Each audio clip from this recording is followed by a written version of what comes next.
Assalamualaikum Sobat Ilah, ketemu lagi dengan saya di Ilah Normi Channel. Dalam video kali ini kita akan berbicara tentang sekolah dasar Islam terpadu. Dimana kalau kita membicarakan sekolah dasar Islam terpadu ini sangat signifikan perkembangannya. Baik itu dalam kuantitasnya maupun dalam kualitasnya.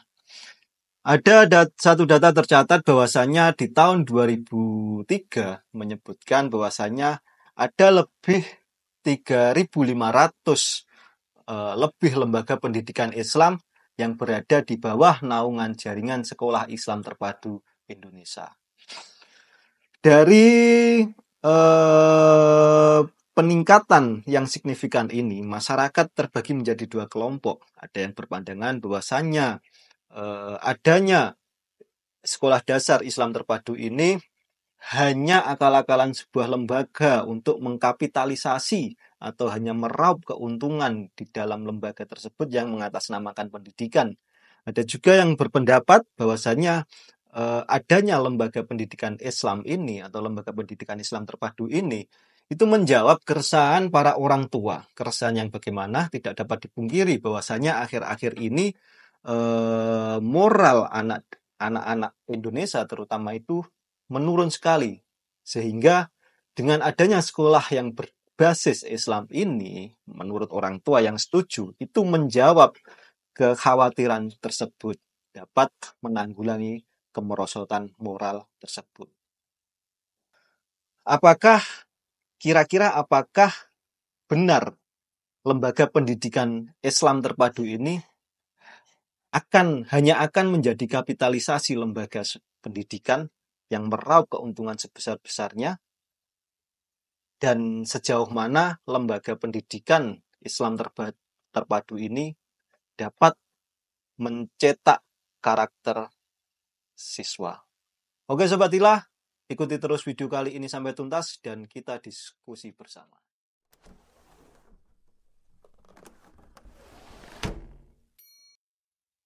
Sekolah dasar Islam terpadu adalah satuan pendidikan dasar yang menyelenggarakan program pendidikan 6 tahun, di mana pendidikan tersebut didasarkan dengan kurikulum nasional dan dipadukan dengan sistem pendekatan yang islami, melalui pengintegrasian antara pendidikan Islam dan pendidikan sekolah umum yang ada di masyarakat Indonesia.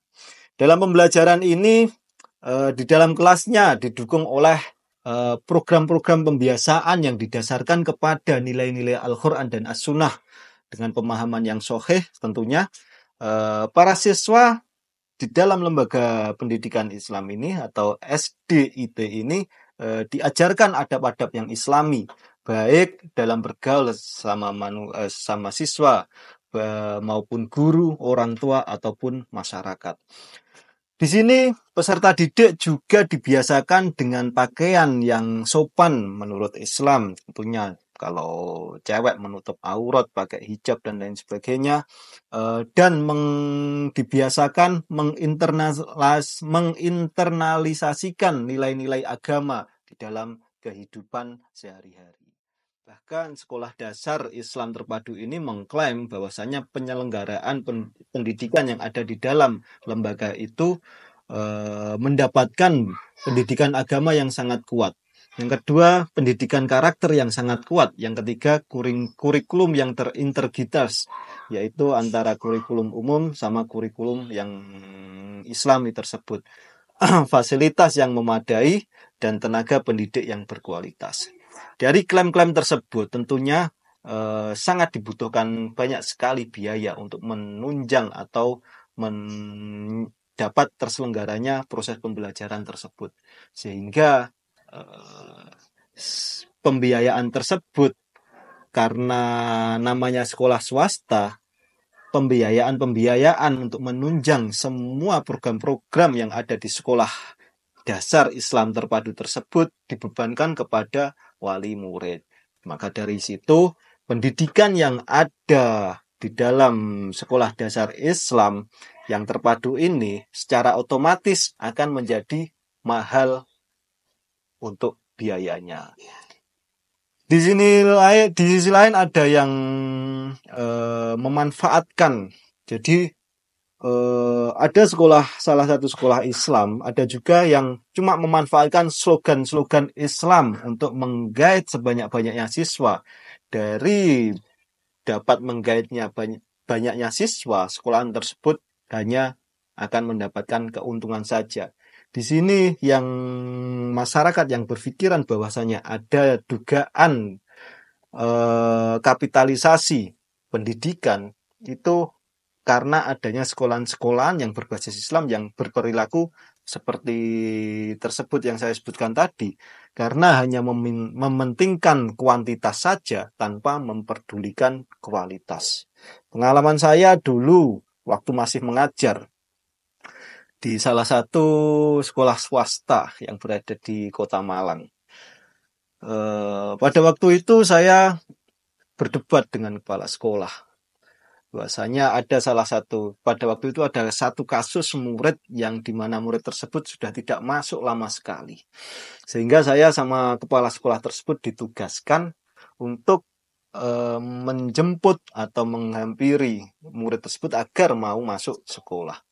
Nah, di situ saya mengikuti instruksi dari kepala sekolah beberapa hari untuk menjemput murid tersebut. Tapi dengan berjalannya waktu saya juga merasa kok aneh mau sekolah tidak dijemput dan lain sebagainya.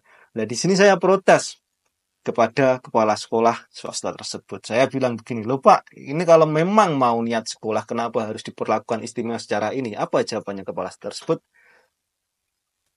Gini Mas, sekolahan kita untuk saat ini tidak melihat kualitas, tapi mementingkan kuantitas untuk bertahan agar sekolahan ini tetap berjalan.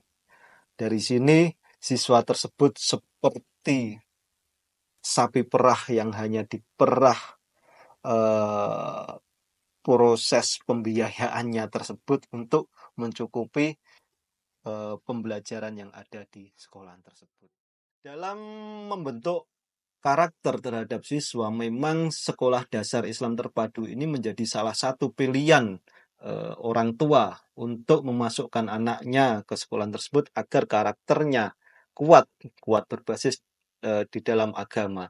Karena apa? Di dalam pendidikan karakter tersebut maksudnya yaitu usaha menanamkan tingkah laku yang baik, kebiasaan yang baik itu secara berulang-ulang. Sehingga dengan mengulang-ulang kebiasaan baik, misalkan sholat duha, membuang sampah di tempatnya, terus membaca Al-Quran, menghafal ini, menghafal itu, dan lain sebagainya, itu dilakukan secara berulang-ulang, itu para orang tua berpikiran bahwasanya bisa membentuk karakter anak tersebut sehingga dengan karakter yang sudah dibentuk di dalam sekolahan dasar Islam tersebut, orang tua berpendapat bahwasanya bisa diterapkan ketika di rumah nanti. Padahal karakter memang di sekolahan itu tidak bisa dipungkiri dapat membentuk sebuah karakter siswa. Tapi yang berperan penting di sini dalam pembentukan karakter seorang anak atau siswa itu adalah orang tua itu sendiri.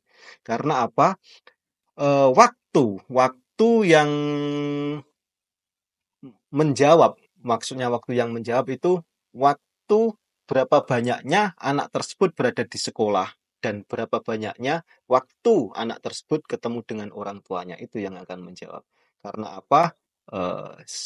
Banyaknya waktu anak tersebut dengan orang tuanya, maka yang menentukan karakter atau yang bisa menentukan karakter anak tersebut ya orang tuanya sendiri. Dengan apa? Dengan contoh memberikan contoh-contoh yang baik, sholat tepat waktu, membaca Al-Quran yang baik dan benar, membuang sampah pada tempatnya. Itulah yang seharusnya dilakukan para orang tua agar karakter anaknya itu kuat secara Islami.